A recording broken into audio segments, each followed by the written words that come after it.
So you claim that Big Brother can read. Big Brother 2.0 is racist. Big Brother 2.0 also implies a 1.0. Anybody will tell you that. So they already had a program called Big Brother. They just expanded it. You're a bunch of fucking woods.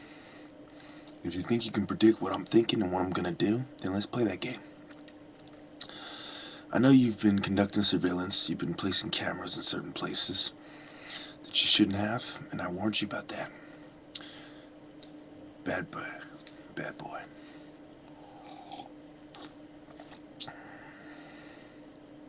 Big Brother also implies that you're somebody's son, and I work for the creator who is nobody's son. And you have now been sunned.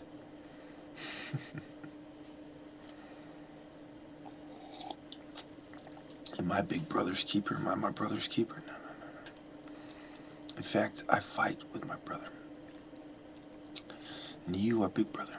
So, now we have a problem. Could you predict the random people, the random encounters I had? Could you predict the fashion and the form that my attacks are going to take place in? No. You know what I've been training, but does it equate to the tactics I'm going to use? Does the fact that I've diversified and I've made sure that my dates vary, my story, I'm sure that the conclusions you've come to are based on percentages and general trends, based on the common mind. But you don't understand somebody who thinks like me. You try to keep me in a category. Am I introverted or am I extroverted? Am I an introvert because of this reason? Am I an extrovert because of my videos? You don't know where to put me. I don't believe that you understand what my plan is, and my plan is going forward. But nice try, though. Nice try to scare me into submission.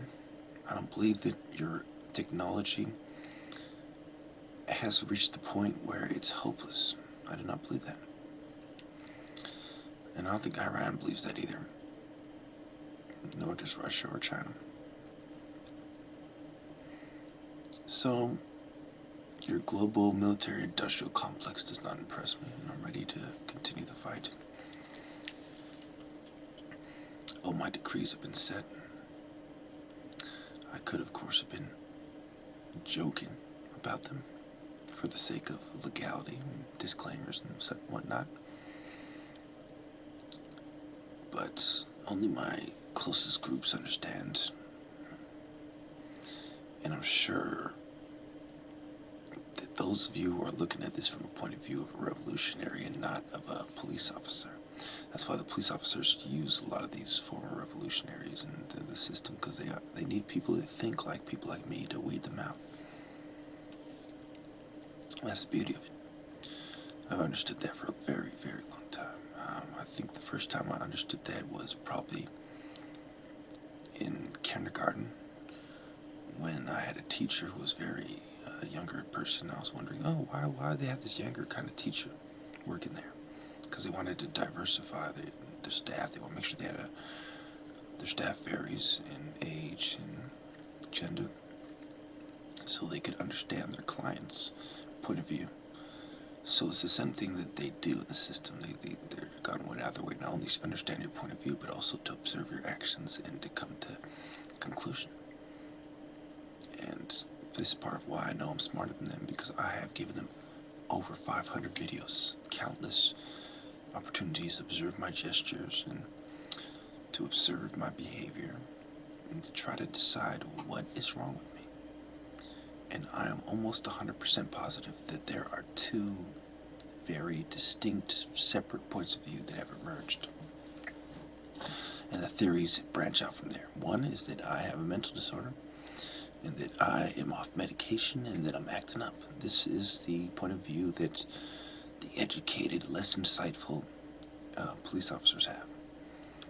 Then you have your more down-to-earth kind of police officers who know that it's a whole bunch of superficial bullshit, and just like they don't know what they're doing, they have a degree, and the same thing with the shrinks. They don't know what they're doing, and they have a degree. So, just because some old white folk who's out of touch says you have a degree and you are now expert in your field doesn't mean it's the case. So now we see who's right. Am I right? I predict that you won't make your move anytime soon. You lack the evidence. All you have is theories. And I also predict that as you're trying to gather more clues and gather more evidence, that you'll be very frustrated.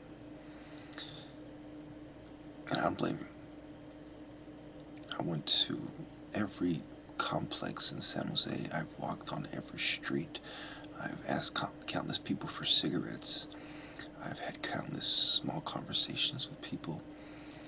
I've covered my tracks pretty well.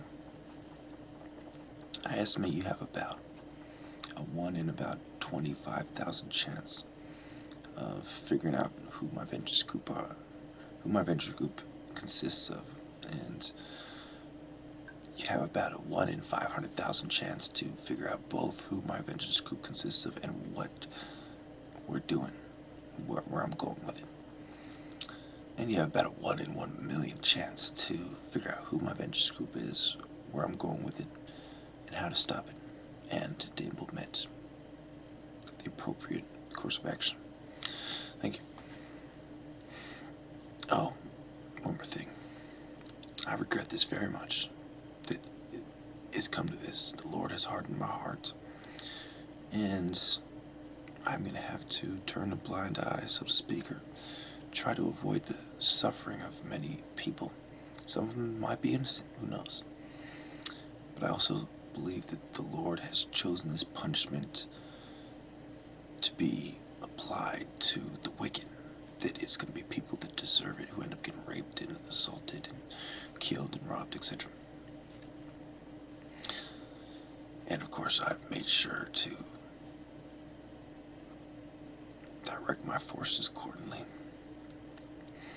for maximum casualties for our enemies, so to speak, or not, and for maximum results in effect, and also minimum collateral damage and minimum civilian casualties. Thank you.